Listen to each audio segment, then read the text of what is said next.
All our dreams can come true if we have the courage to pursue them.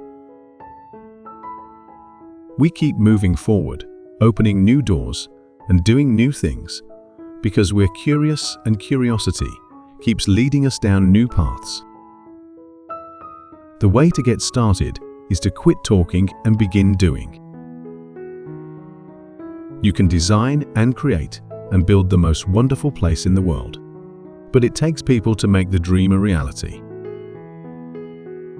It's kind of fun to do the impossible. The more you like yourself, the less you are like anyone else, which makes you unique. All the adversity I've had in my life, all my troubles and obstacles have strengthened me. You may not realize it when it happens, but a kick in the teeth may be the best thing in the world for you. I always like to look on the optimistic side of life, but I am realistic enough to know that life is a complex matter. If you can dream it, you can do it.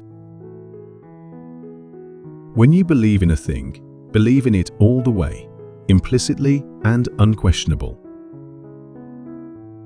When you're curious, you find lots of interesting things to do. Disneyland will never be completed.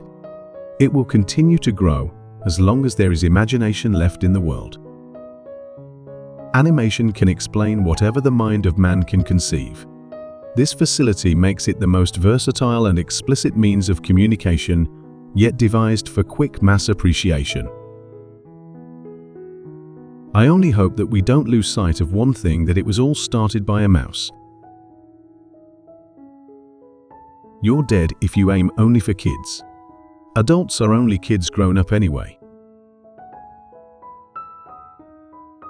Movies can and do have tremendous influence in shaping young lives in the realm of entertainment towards the ideals and objectives of normal adulthood. I would rather entertain and hope that people learn something than educate people and hope they were entertained. I love Mickey Mouse more than any woman I have ever known.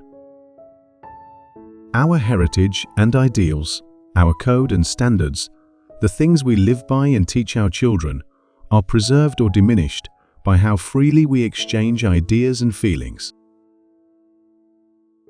Of all of our inventions for mass communication, pictures still speak the most universally understood language.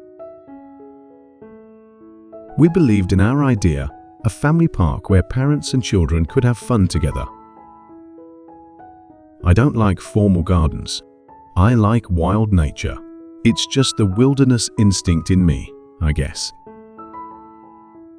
Of all the things I've done, the most vital is coordinating those who work with me and aiming their efforts at a certain goal. Animation offers a medium of storytelling and visual entertainment which can bring pleasure and information to people of all ages everywhere in the world.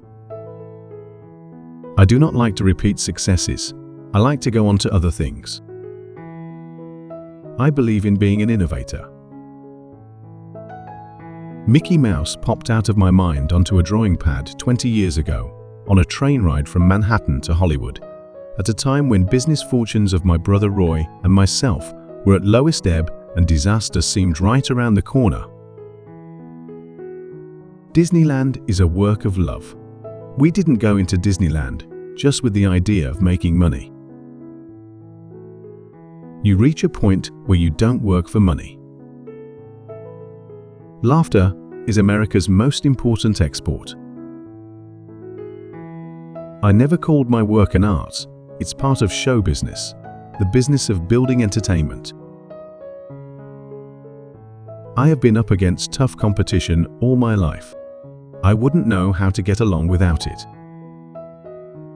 I'd say it's been my biggest problem all my life. It's money. It takes a lot of money to make these dreams come true. We are not trying to entertain the critics. I'll take my chances with the public. Mickey Mouse is, to me, a symbol of independence. He was a means to an end. I have no use for people who throw their weight around as celebrities, or for those who fawn over you just because you are famous. Crowded classrooms and half-day sessions are a tragic waste of our greatest national resource, the minds of our children. Animation is different from other parts. Its language is the language of caricature. Our most difficult job was to develop the cartoon's unnatural but seemingly natural anatomy for humans and animals. We allow no geniuses around our studio. When people laugh at Mickey Mouse, it's because he's so human, and that is the secret of his popularity. There's nothing funnier than the human animal. Disneyland is the star. Everything else is in the supporting role. All cartoon characters and fables must be exaggeration, caricatures. It is the very nature of fantasy and fable. Disneyland is a show. We have created characters and animated them in the dimension of depth, revealing through them to our perturbed world that the things we have in common far outnumber and outweigh those that divide us. It's no secret that we were sticking just about every nickel we had on the chance that people would really be interested in something totally new and unique in the field of entertainment. Whenever I go on a ride, I'm always thinking of what's wrong with the thing and how it can be improved. We did it Disneyland in the knowledge that most of the people I talked to thought it would be a financial disaster, closed and forgotten within the first year. I am not influenced by the techniques or fashions of any other motion picture company. People still think of me as a cartoonist, but the only thing I lift a pen or pencil for these days is to sign a contract, a check, or an autograph. I started, actually, to make my first animated cartoon in 1920. Of course, they were very crude things then, and I used sort of little puppet things. I tried to build a full personality for each of our cartoon characters to make them personalities. The above are the life wisdom quotes for this episode. Which quote is your favorite? Please leave a comment to tell us. Don't forget to like, subscribe, and turn on notifications. See you next time.